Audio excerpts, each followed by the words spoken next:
한국에서는 상대에 따라 인사하는 방식이 다릅니다. 자신보다 나이가 많거나 지위가 높은 사람에게는 안녕하세요 또는 안녕하십니까 라고 말하며 고개를 숙이거나 허리를 굽혀 인사합니다. 고개를 숙이거나 허리를 굽히는 것은 상대방에 대한 존경을 나타내는 제스처입니다. 한편 자신보다 나이가 어리거나 친한 사람에게는 안녕 이라고 말하며 한 손을 가볍게 들거나 흔들어 반가움을 나타냅니다. 안녕하세요. 안녕하십니까? 안녕은 인사하는 시간에 상관없이 아침, 점심, 저녁 언제든지 사용할 수 있습니다. 공적인 상황에서는 주로 악수를 하며 인사합니다. 다만 자신보다 나이가 훨씬 많거나 지위가 높은 사람에게 인사할 때는 왼손으로 오른팔나 오른손을 받치고 악수를 하는 것이 예의입니다. 한국에서 알뜰하게 생필품을 구입하는 팁. 대형 마트에서는 종종 1+1, 2+1 또는 주말 특가와 같은 할인 행사를 열어 식료품부터 생활용품까지 다양한 상품을 싸게 판매합니다. 마트에서 나누어주는 전단지를 통해 할인 상품 및 할인 금액, 추천 상품 등 할인 행사에 대한 정보를 얻을 수 있습니다. 온라인 쇼핑몰을 통해서도 생필품을 싸게 구매할 수 있습니다. 온라인 쇼핑몰에서는 정기적으로 할인 행사를 하거나 할인 쿠폰을 제공합니다. 이를 활용하여 특정 상품을 싸게 구매하거나 추가 할인을 받을 수 있습니다. 또한 당근과 같은 중고 거래 플랫폼을 통해서도 생필품을 싸게 구할 수 있습니다. 다른 사람들이 더 이상 사용하지 않는 생활용품뿐만 아니라 가전제품, 가구에 이르기까지 다양한 물건을 살 수 있습니다. 이러한 중고 거래 플랫폼을 통하여 자신이 사용했던 물건을 팔 수도 있습니다. 플랫폼을 통한 중고 거래는 대부분 같은 지역에 사는 사람들 사이에서 직거래로 이루어집니다. 한국의 도시. 한국에는 한 개의 특별시, 서울과 한 개의 특별자치시, 세종, 6개의 광역시, 인천, 대전, 부산, 울산, 대구, 광주가 있습니다. 서울은 한국에서 가장 큰 도시로 정치, 경제, 문화의 중심지입니다. 주변의 인천, 경기도와 함께 수도권을 이루며 이 지역에는 50%가 넘는 한국 사람들이 거주합니다. 인천은 대한민국 위 관문으로서 인천국제공항과 인천항이 위치해 있습니다. 한편 세종특별자치시는 2012년에 행정 업무를 효율적으로 수행하기 위해 만들어진 행정중심복합도시로 교육부, 고용노동부 등 대부분의 정부 부처가 위치해 있습니다. 인근에는 경부선과 호남선이 지나가는 교통과 과학의 중심지인 대전이 있습니다. 부산은 한국에서 두 번째로 큰 도시로 세계적인 규모의 부산항이 있으며 아름다운 해변이 있어 많은 관광객들이 방문합니다. 인근에는 자동차, 조선, 중화학 산업이 발달한 공업도시 울산이 있습니다. 이 외에도 한국의 남동쪽인 경상도 지방에는 섬유산업의 도시인 대구가 있고 남서쪽의 전라도 지방에는 문화와 예술의 도시인 광주가 있습니다. 한국의 좌식 문화. 한국인들은 방이나 마루의 바닥에 앉아서 식사를 하거나 휴식을 취하는 좌식 문화를 가지고 있습니다. 이러한 좌식 문화는 가족이나 가까운 친구들끼리 함께 소통하고 유대감을 형성하는 데 도움을 줍니다. 좌식 문화로 인해 한국 사람들은 대부분 집안에서 신발을 벗고 생활하며 바닥에 앉아서 식사를 하는 식당도 쉽게 볼 수 있습니다. 좌식 문화가 현대에도 지속되는 이유는 한국의 전통 난방 방식인 온돌 위 영향 때문이라고 합니다. 온돌은 바닥을 따뜻하게 하는 한국의 전통 난방 시스템으로 여러 가구가 모여 사는 아파트에서도 파이프를 바닥에 깔아 뜨거운 물을 순환시키는 방식으로 사용됩니다. 밖에서는 주로 소파나 의자에 앉아 생활하는 젊은 사람들도 집안에서는 자주 따뜻한 바닥에 앉아 TV를 보거나 쉬기도 합니다. 양력과 음력.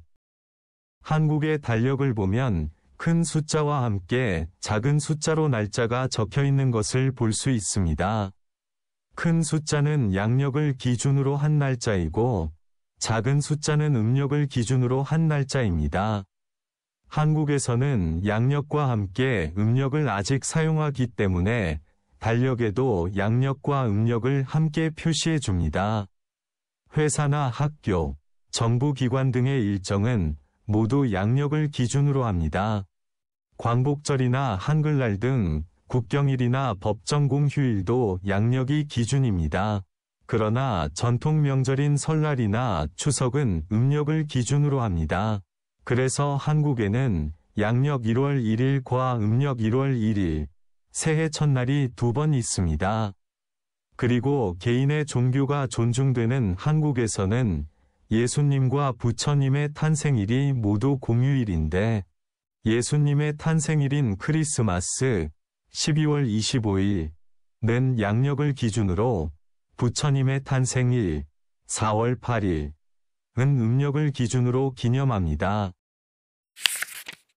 생일의 경우에도 양력을 기준으로 하는 사람이 있고 음력을 기준으로 하는 사람이 있습니다. 이렇게 양력과 음력이 함께 쓰이고 있어서 진짜 생일이 아닌 날에 백화점이나 병원 등으로부터 고객님, 생일 축하합니다. 라는 문자를 받는 해프닝이 일어나기도 합니다. 한국의 직장인들은 대부분 9시에 이 일을 시작합니다. 출근할 때는 지하철이나 버스와 같은 대중교통을 이용하기도 하고 개인 승용차를 이용하기도 합니다. 출퇴근 시간에는 교통이 매우 혼잡하여 예기치 않은 일로 어려움을 겪기도 합니다. 점심은 보통 12시에서 1시 사이에 구내식당에서 먹는데 구내식당이 없으면 회사 근처의 식당에서 먹습니다. 점심은 같은 부서의 사람들과 회사에서 하지 못한 업무 이야기도 하면서 함께 먹는 경우가 많습니다. 일부 직장인들은 점심시간을 이용하여 간단한 취미 활동을 즐기기도 합니다. 퇴근은 대부분 6시에 하지만 이 일을 다 끝내지 못했을 때는 야근을 합니다. 퇴근 후에는 쌓인 피로와 스트레스를 풀고 팀워크를 다지기 위해 상사나 동료들과 회식을 할 때도 있습니다. 어떤 사람들은 출근 전이나 퇴근 후에 자신의 건강을 위해 운동을 하거나 자기 개발을 위해 외국어 학원에 다니기도 합니다. 한국은 봄, 여름, 가을, 겨울 4계절이 뚜렷한 나라입니다. 봄, 3월에서 5월은 따뜻하며 벚꽃, 영산홍과 같은 아름다운 꽃이 많이 핍니다. 사람들은 봄맞이 꽃 구경도 가고 아름다운 봄 경치를 즐깁니다. 여름, 6월에서 8월에는 덥고 비가 많이 옵니다. 장마가 끝나고 30도가 넘는 무더위가 시작되면 사람들은 아름다운 해변이나 계곡으로 휴가를 떠납니다. 밤에는 열대야로 잠을 설치기도 합니다. 가을, 9월에서 11월에는 맑고 시원한 날씨가 이어집니다. 형형색 색으로 곱게 물든 단풍을 보기 위해 산으로 여행을 떠나는 사람들이 많습니다. 날씨가 좋아 학교 운동회나 축제 등과 같은 중요한 행사가 많이 열립니다. 겨울, 12월에서 2월은 영하 10도까지 내려갈 정도로 매우 춥고 강물이 얼기도 합니다. 높은 지대에는 눈이 많이 내려 스키나 스케이트보드 등 겨울 스포츠를 즐기는 사람들이 많습니다. 3일은 춥고 4일은 따뜻한 삼한사온 현상이 나타나기도 합니다. 한국 사람들은 너무 더운 여름이나 너무 추운 겨울보다 시원하고 경치가 아름다운 봄과 가을을 좋아합니다. 그러나 요즘은 이상 기온으로 봄과 가을이 짧아진 것 같다고 많은 사람들이 이야기합니다. 한국어에는 높임말, 존댓말, 과반말이 있습니다. 높임말은 자신보다 나이가 많거나 지위가 높은 사람에게 사용하며 반말은 나이가 적은 사람에게 사용합니다. 그러나 자신보다 나이가 적어도 처음 만난 사람이나 가깝지 않은 사람에게는 상대방을 존중하는 의미로 높임말을 사용하는 것이 좋습니다. 최근에는 직장에서도 자신보다 어리거나 지위가 낮은 사람에게 높임말을 사용하는 경우가 많습니다. 한국어로 말할 때는 대화 상대방이나 대화 상황에 따라 높임말과 반말을 잘 구별해서 사용해야 합니다. 그렇지 않으면 상대방을 불편하게 할 수 있습니다. 한국어에는 높임말, 존댓말, 과반말이 있습니다. 높임말은 자신보다 나이가 많거나 지위가 높은 사람에게 사용하며 반말은 나이가 적은 사람에게 사용합니다. 그러나 자신보다 나이가 적어도 처음 만난 사람이나 가깝지 않은 사람에게는 상대방을 존중하는 의미로 높임말을 사용하는 것이 좋습니다. 최근에는 직장에서도 자신보다 어리거나 지위가 낮은 사람에게 높임말을 사용하는 경우가 많습니다. 한국어로 말할 때는 대화 상대방이나 대화 상황에 따라 높임말과 반말을 잘 구별해서 사용해야 합니다. 그렇지 않으면 상대방을 불편하게 할 수 있습니다. 한국인의 식사. 한국 사람들은 주로 밥, 국, 반찬으로 구성된 식사를 합니다. 밥은 한국 사람들의 주식으로 쌀로 짓습니다. 국은 국물이 있는 음식으로 된장국이나 미역국 등 다양한 종류가 있습니다. 반찬은 김치나 나물과 같이 밥에 곁들여 먹는 음식으로 함께 식사하는 사람들 간에 나누어 먹는 것이 일반적입니다. 식당에서 식사할 때는 보통 반찬이 무료로 제공됩니다. 한국 사람들은 가족과 함께 식사하는 것을 중요하게 생각하며 함께 음식을 나누는 것을 소중히 여깁니다. 최근에는 외식이 증가하면서 다양한 음식을 제공하는 식당이 많아지고 편의를 위해 키오스크를 사용하여 음식을 주문하는 가게가 늘어나고 있습니다. 키오스크를 이용하면 터치스크린을 통해 메뉴를 선택하고 결제까지 한 번에 할 수 있어 매우 편리합니다. 키오스크를 이용하는 방법은 간단합니다. 원하는 메뉴와 개수, 옵션을 선택한 후 결제 버튼을 누르고 카드나 모바일 결제를 통해 결제하면 됩니다. 주문이 완료되면 영수증이 출력됩니다. 키오스크를 이용하면 메뉴를 자세히 볼 수 있고 주문을 빠르게 할 수 있습니다.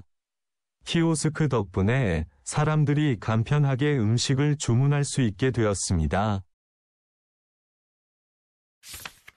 무인 판매점. 무인 판매점은 사람이 직접 판매를 하지 않고 자동화된 시스템을 통해 상품을 판매하는 가게입니다. 보통 고객이 원하는 상품을 선택한 후 카드나 스마트폰을 이용하여 직접 결제하는 방식으로 운영됩니다. 그러나 고급화된 센서, 카메라, RFID, 라디오 프리퀀시 아이덴티피케이션 기술 등을 활용한 매장에서는 고객이 모바일 앱으로 QR코드를 스캔하여 사전 결제를 하면 상품이 나오는 방식으로 운영되기도 합니다. 무인 판매점은 무인 슈퍼, 무인 편의점처럼 음료수, 과자, 컵라면, 생필품 등 다양한 종류의 상품을 판매하는 곳도 있고, 무인 생수 판매점, 무인 계란 판매점, 무인 아이스크림 판매점, 무인 라면 판매점, 무인 과일 판매점, 무인 문구점과 같이 특정 상품만을 취급하는 곳도 있습니다. 이외에도 무인 세탁소와 무인 카페, 무인 골프장 등 무인으로 서비스를 제공하는 곳도 있습니다. 이러한 무인 판매점은 24시간 운영되고 있어 언제든지 필요할 때에 이용할 수 있다는 장점이 있습니다. 또한 외국인처럼 언어 장벽이 있는 사람들도 자유롭고 간편하게 이용할 수 있습니다.